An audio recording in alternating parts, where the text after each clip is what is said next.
नमस्कार, मैं आज फिर से हाजिर हूं आपके अपने YouTube चैनल जनरल स्टडी पर। दोस्तों, पिछली क्लास में हमने संघीय कार्यपालिका के बारे में जाना था। ठीक है, भाग 5 में था हमारा संघीय कार्यपालिका। एक सेकेंड, भाग 5 में था हमारा संघीय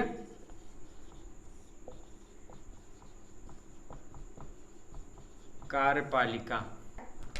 इसके अंतर्गत हमने राष्ट्रपति को जान लिया था और हमने पिछली क्लास में बात की थी। और इसके संघीय कार्यपालिका में कौन कौन आता है? उपराष्ट्रपति, उपराष्ट्रपति के बाद मंत्रिपरिषद, ठीक है, मंत्रिपरिषद, फिर प्रधानमंत्री, उसके बाद हम महान्यायवादी के बारे में जानेंगे ना, अटॉर्नी जनरल ऑफ इंडिया। तो दोस्तों, सबसे पहले एक विशेष सूचना कि जो चैनल पे नए हैं प्लीज़ चैनल को सब्सक्राइब कर लें और पिछली क्लास को अगर ना देखा हो तो ज़रूर देखिएगा, तभी अगली क्लास समझ में आएगी। और हाँ, आप लोगों को एक बता दूं कि हमने पहली क्लास में सिलेबस डिस्कस किया था इंडियन पॉलिटी का, तो उसी के हिसाब से हम चलते जा रहे हैं क्रमबद्ध तरीके से। तो भाग 1, भाग 2, भाग 3, भाग 4 कर लिया है, अब हम भाग 5 में हैं। भाग 5 को धीरे धीरे कंप्लीट कर लेंगे। तो हमने राष्ट्रपति के बारे में जान लिया था, आज हम जानेंगे उपराष्ट्रपति के बारे में। ठीक है, तो हेडिंग डालिए उपराष्ट्रपति।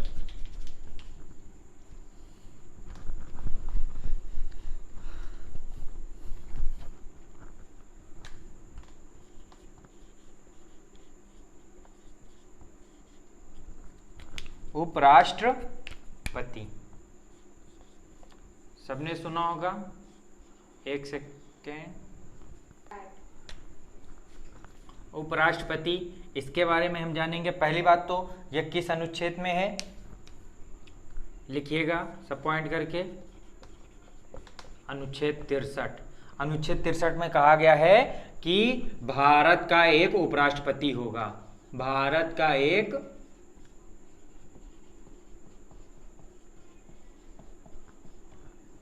उपराष्ट्रपति होगा। ठीक, अब इसकी हम योग्यता की बात कर लेते हैं। तो योग्यता वही राष्ट्रपति वाली रहेगी कि 35 वर्ष उम्र हो, भारत का नागरिक हो। तो आप उसको अगर उसको लिख लिया है तो इसमें हम सिर्फ 2 अंतर बता दे रहे हैं, उसी को आप ऐड कर लीजिए बस। ठीक, अंतर कौन कौन से हैं? उसमें यह था कि राष्ट्रपति लोकसभा सदस्य निर्वाचित होने की योग्यता रखता हो। इसमें क्या है? इसमें उपराष्ट्रपति, ऐसे लिखिए, एक सेकंड, इसको लिखिए हेडिंग डालिए योग्यता। योग्यता में क्या लिखिएगा?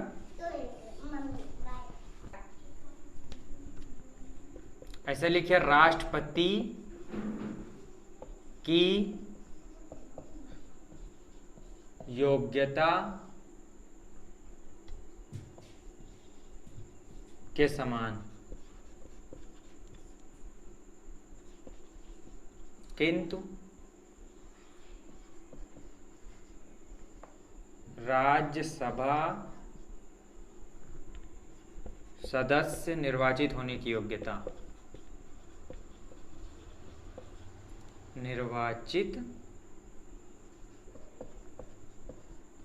होने की योग्यता। समझ गए कि नहीं समझ गए? देखो, सारी योग्यताएं वही रहेंगी, सिर्फ उसमें यह था कि लोकसभा का मतलब योग्यता रखता हो सदस्य बनने का। इसमें क्या है? राज्यसभा सदस्य बनने की योग्यता रखता हो। ठीक, उसके बाद और कौन सा एक अंतर है? उसमें हमने पढ़ा था 50-50 अनुमोदक और प्रस्तावक होने चाहिए। इसमें क्या होना चाहिए? 20 अनुमोदक और 20 प्रस्तावक व 20 प्रस्तावक। पिछली क्लास में प्रस्तावक अनुमोदक दोनों के बारे में जाना था। ठीक, तो उससे रिलेट करिएगा आप लोग। तो योग्यता हो गई। अब उसके बाद हम निर्वाचक मंडल के बारे में जानेंगे। इसमें कौन कौन लोग वोट कर सकते हैं? तो हम लोग नहीं कर सकते वोट, आप सबको पता होगा। ठीक, अब डालेंगे हेडिंग निर्वाचक मंडल। अगर हम राष्ट्रपति से कंपेयर करें तो राष्ट्रपति में क्या था? राष्ट्रपति में था संसद के दोनों सदन, मतलब राज्यसभा और लोकसभा के निर्वाचित सदस्य। उसके बाद विधानमंडल के जो निर्वाचित सदस्य थे वो वोट कर सकते थे। उसके बाद 70वें संविधान संशोधन में कहा गया था कि दिल्ली और पुडुचेरी के भी कर सकते हैं विधायक। ठीक, अब इसमें कौन कौन कर सकता है, इसमें सिर्फ दोनों सदन के सदस्य, दोनों सदनों के सदस्य,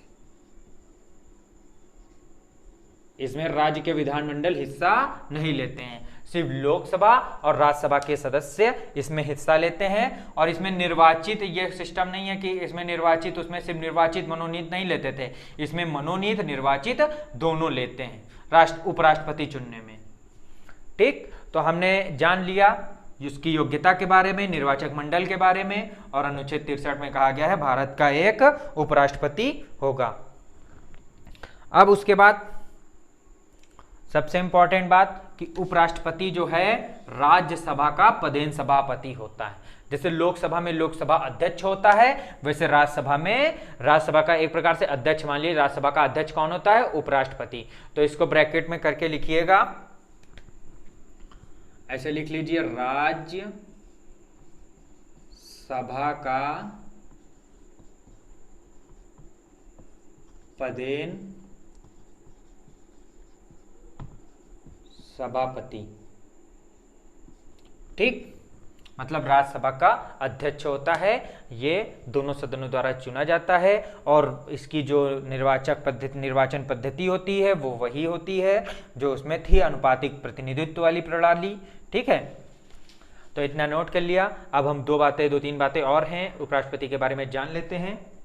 नोट कर लिया, हमने बात किया था कि अनुसूची 3 में राष्ट्रपति, उपराष्ट्रपति और राज्यपाल का शपथ नहीं है, तो उपराष्ट्रपति की शपथ किसमें है, तो ऐसे लिखिए, शपथ का प्रारूप है अनुच्छेद 69, अनुच्छेद 69 में शपथ का प्रारूप है। उसके बाद इसके वेतन की बात की जाए, मोस्ट इंपॉर्टेंट, वेतन व भत्ते,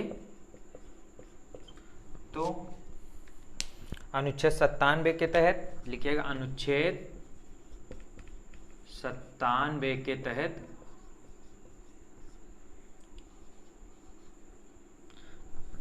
उपराष्ट्रपति को नहीं, राज्यसभा के सभापति, राज्यसभा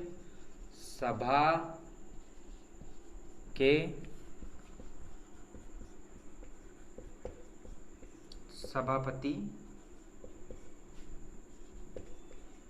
को वेतन दिया जाता है।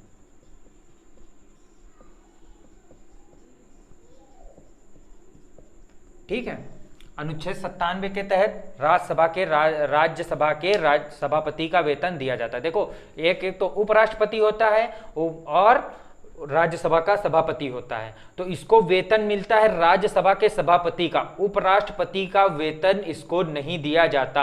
आप लोग कान खोल के सुन लो कि जितने भी पद हैं हमारे संविधान में, उपराष्ट्रपति को कोई वेतन नहीं मिलता है, लेकिन उसको उपराष्ट्रपति के पद का नहीं, राज्यसभा के सभापति का वेतन दिया जाता है अनुच्छेद 97 के तहत। ऐसे इसमें आगे लिख लीजिए, कामा करके लिखिए, उपराष्ट्रपति पद का नहीं।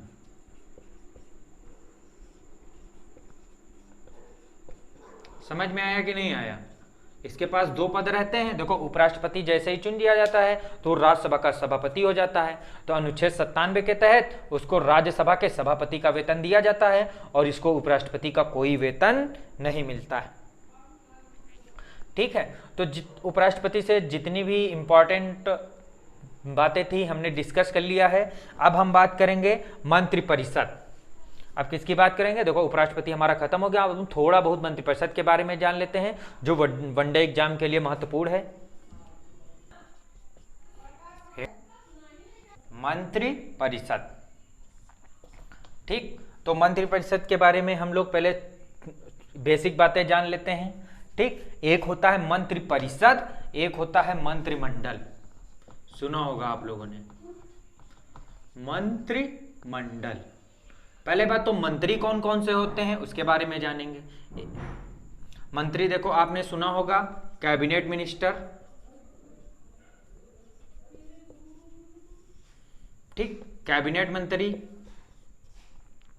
और पहला ये, दूसरे होते हैं हमारे राज्य मंत्री, तीसरे होते हैं उप मंत्री। जो मुख्य होते हैं वो कैबिनेट मिनिस्टर होते हैं। इनके पास महत्वपूर्ण मंत्रालय होता है, ठीक। महत्वपूर्ण मंत्रालय किसके पास होता है? कैबिनेट मिनिस्टर के पास। उस कैबिनेट मिनिस्टर की सहायता के लिए राज्य मंत्री, उपमंत्री दोनों लगाए जाते हैं। और किसी किसी विभाग का, जैसे स्वतंत्र प्रभार सुना होगा, स्वतंत्र प्रभार राज्य मंत्री, तो जैसे मान लो ऊर्जा का स्वतंत्र प्रभार देना है तो फिर किसी मंत्री को दे दिया जाता है, उसको बोला जाता है स्वतंत्र प्रभार राज्य मंत्री। मतलब ऊर्जा स्वतंत्र प्रभार राज्य मंत्री, मतलब वो कैबिनेट मिनिस्टर के बराबर हो जाता है। तो 3 प्रकार के मंत्री होते हैं। अब मंत्रिपरिषद में ये तीनों आ जाते हैं, ठीक। मंत्रिपरिषद में ये तीनों आ जाते हैं, कैबिनेट मिनिस्टर भी आ जाता है, हमारा मतलब राज्य मंत्री भी आ जाता है और उपमंत्री भी आ जाता है। लेकिन अगर हम मंत्रिमंडल की बात करें तो उसमें सिर्फ ये आता है, कैबिनेट मिनिस्टर, ठीक। उसमें सिर्फ कौन आता है? Cabinet minister. मेन कौन होता है? Cabinet minister. मान लो किसी चीज पे निर्णय लेना हो तो कैबिनेट मिनिस्टर ही निर्णय लेता है, ठीक। मान लो कोई नीति बनानी हो तो यही निर्णय लेता है। तो इतना समझ में आ गया कि मंत्रिपरिषद और मंत्रिमंडल में अंतर क्या है। समझ में आ गया मंत्रिपरिषद और मंत्रिमंडल में अंतर क्या है। 3 प्रकार के मंत्री होते हैं, कैबिनेट मिनिस्टर, राज्य मंत्री, उपमंत्री। मंत्रिपरिषद में ये तीनों आते हैं और मंत्रिमंडल में सिर्फ कैबिनेट मिनिस्टर आता है, ठीक। अब हम मंत्रिपरिषद की जो महत्वपूर्ण बातें हैं उनको जान लेते हैं। देखो, अनुच्छेद 75 में कहा गया है कि राष्ट्रपति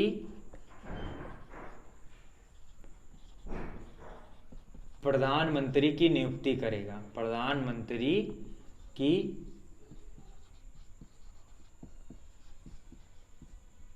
नियुक्ति करेगा। मोस्ट इंपॉर्टेंट है कि प्रधानमंत्री की नियुक्ति कौन करता है। बहुत सारे क्वेश्चन आ चुके हैं इस पर, तो याद करिएगा राष्ट्रपति ही करता है, ठीक। और उसके बाद देखो, राष्ट्रपति प्रधानमंत्री की नियुक्ति कर देता है, उसके बाद प्रधानमंत्री की सलाह पर, प्रधानमंत्री की सलाह पर अन्य मंत्रियों की नियुक्ति।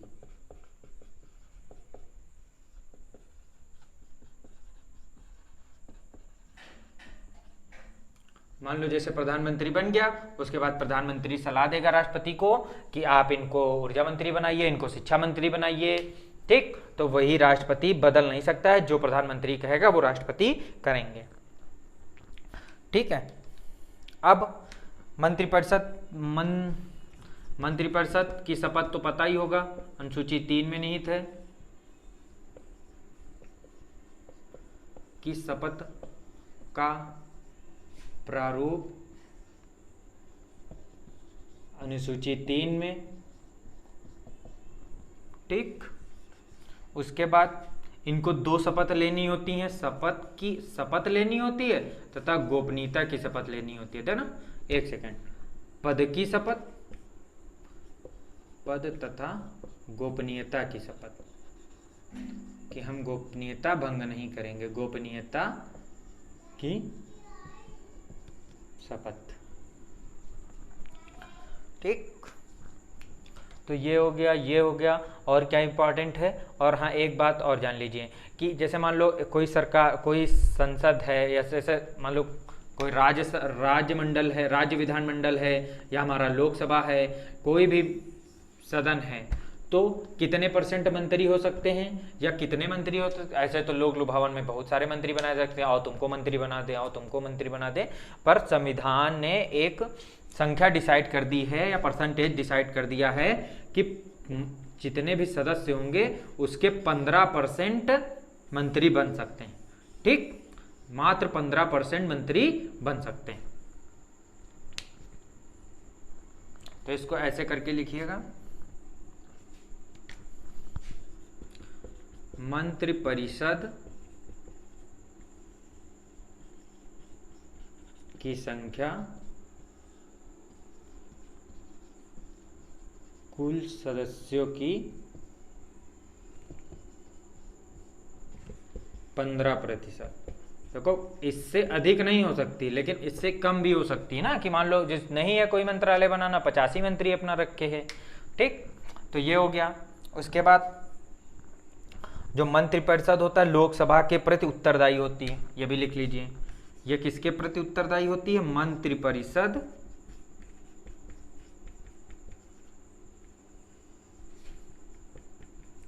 लोकसभा के प्रति, मंत्रिपरिषद लोकसभा के प्रति उत्तरदायी होती है।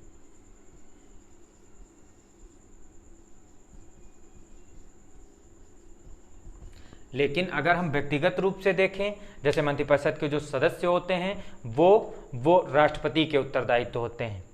ठीक, मतलब राष्ट्रपति के प्रसाद पर्यंत ये कार्य करते हैं मंत्री। और जो पूरी मंत्रिपरिषद होती है सामूहिक रूप से, मतलब कि इसका मतलब समझिएगा, जैसे मान लो 60 मंत्री हैं। कितने मंत्री हैं? 60 मंत्री हैं। 60 मंत्री में कोई एक मंत्री के खिलाफ क्या हुआ? अविश्वास प्रस्ताव आ गया। अगर वो पास हो गया तो पूरी मंत्रिमंडल को इस्तीफा देना पड़ेगा, हालांकि प्रधानमंत्री को भी देना पड़ेगा। ठीक है, पूरी मंत्रिमंडल को इस्तीफा देना पड़ता है।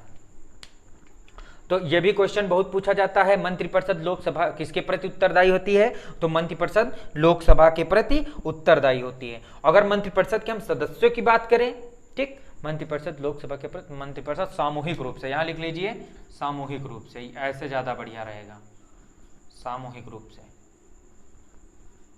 ठीक, बढ़ा लीजिए, सामूहिक रूप से लोकसभा के प्रति उत्तरदायी होती है। अगर लोकसभा के सदस्यों के व्यक्तिगत रूप से बात करें, मतलब अलग अलग की बात करें, तो वो राष्ट्रपति के प्रति उत्तरदायित्व होती है। ठीक है, तो हमने मंत्रिपरिषद के बारे में जान लिया, बस इतने ही क्वेश्चन बन रहे हैं। अब प्रधानमंत्री, अब बात करते हैं प्रधानमंत्री की।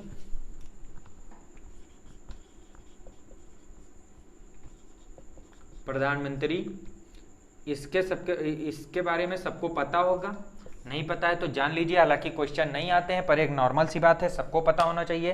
पहला तो ये नियुक्ति, राष्ट्रपति नियुक्ति कौन करता है प्रधानमंत्री की?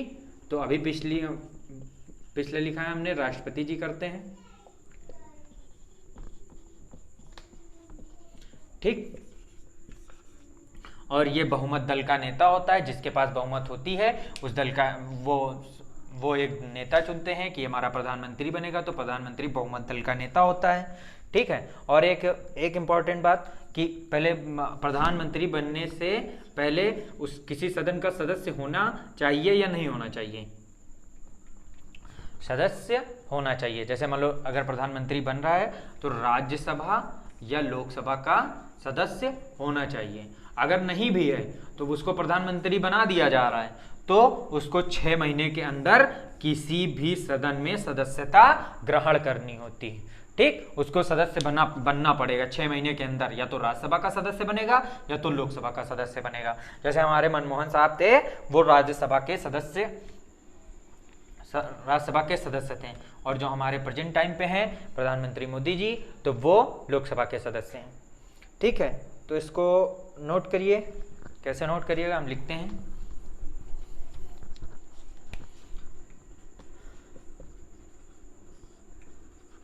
किसी भी सदन का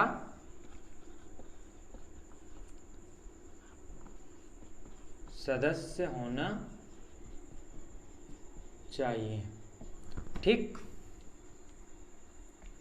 उसके बाद अगर नहीं है तो ऐसे लिखे होना चाहिए, अगर नहीं है तो नियुक्ति के पश्चात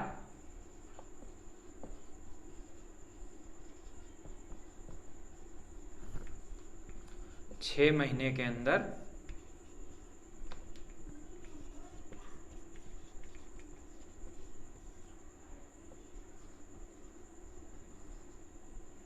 सदस्यता ग्रहण करना पड़ेगा, नहीं तो इस्तीफा देना पड़ेगा। ठीक, इतना जान लिया। उसके बाद अनुच्छेद 8, पहली बात तो जो मतलब कि भारत की जो शासन प्रणाली है उसमें शासन प्रणाली है उसमें सबसे हेड प्रधानमंत्री होते हैं, मतलब सर्वोच्च अधिकारी होता है एक प्रकार का। और प्रधानमंत्री हमारे नीति आयोग के अध्यक्ष भी होते हैं। अनुच्छेद 78 के तहत ये क्या करते हैं, जो मंत्रिपरिषद और राष्ट्रपति के बीच एक कड़ी का, मतलब कि इनकी बात वहां पहुंचाते हैं, उनकी बात, हालांकि अब तो ऐसा आ गया है कि प्रधानमंत्री सर्वे सर्वा होता है, उन्हीं के कहने पर सब कुछ होता है। ठीक है, अब हम प्रधानमंत्री के बारे में जान लिए, अब उप प्रधानमंत्री के बारे में जानेंगे।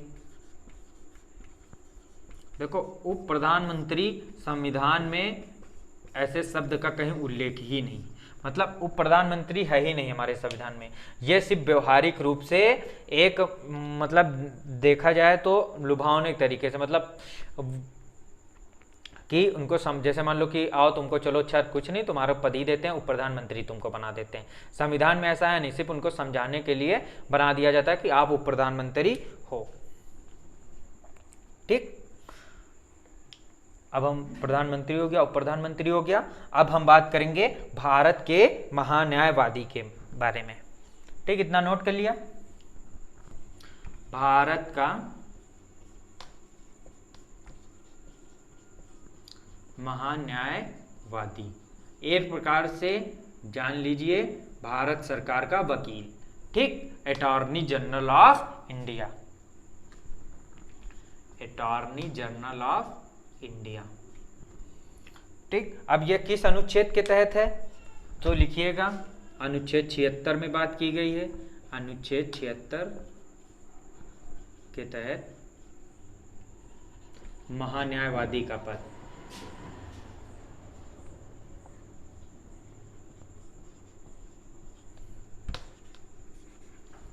उसके बाद भारत सरकार का सर्वोच्च विधि अधिकारी होता है या प्रथम विधि अधिकारी होता है, तो लिखिएगा भारत सरकार का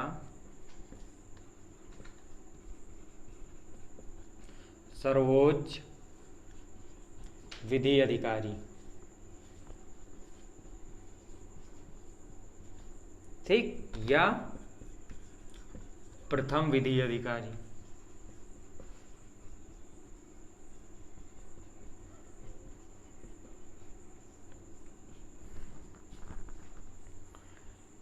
और ये संसद में भाग ले सकता है लेकिन वोटिंग नहीं कर सकता है। ऐसे जान लीजिए कि संसद में भाग ले सकता है लेकिन वोटिंग, किसी भी मुद्दे पर मान लो वोटिंग चल रही है तो ये भाग नहीं ले सकता उसमें।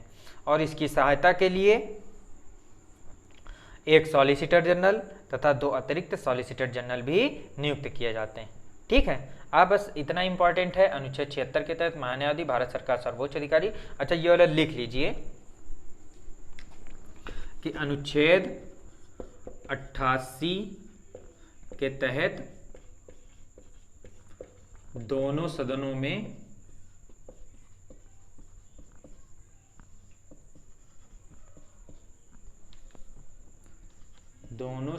में भाग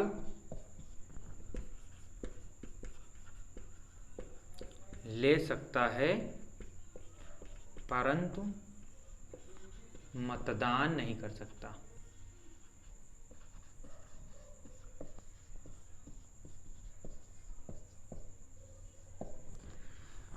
ठीक है, तो भारत के महान्यायवादी के बारे में हमने जान लिया। अनुच्छेद 76 के तहत महान्यायवादी का पद है, उसके बाद प्रथम विधि अधिकारी होता है और ये दोनों सदनों में भाग ले सकता है परंतु मतदान नहीं कर सकता। तो हमारा संघीय कार्यपालिका समाप्त हुई। अब हम बात करेंगे कल संघीय विधायिका के बारे में। अभी भाग 5 में ही सब है। तो दोस्तों, आज के लिए इतना ही। अगर वीडियो पसंद आया हो तो प्लीज़ लाइक करिएगा और हमारे चैनल को सब्सक्राइब करिए, ज़्यादा से ज़्यादा शेयर करिएगा। और हमारे डिस्क्रिप्शन बॉक्स में टेलीग्राम का लिंक दिया हुआ है, प्लीज़ उसको ज्वाइन करिए और नोटिफिकेशन तुरंत प्राप्त होगा आप लोगों को। धन्यवाद।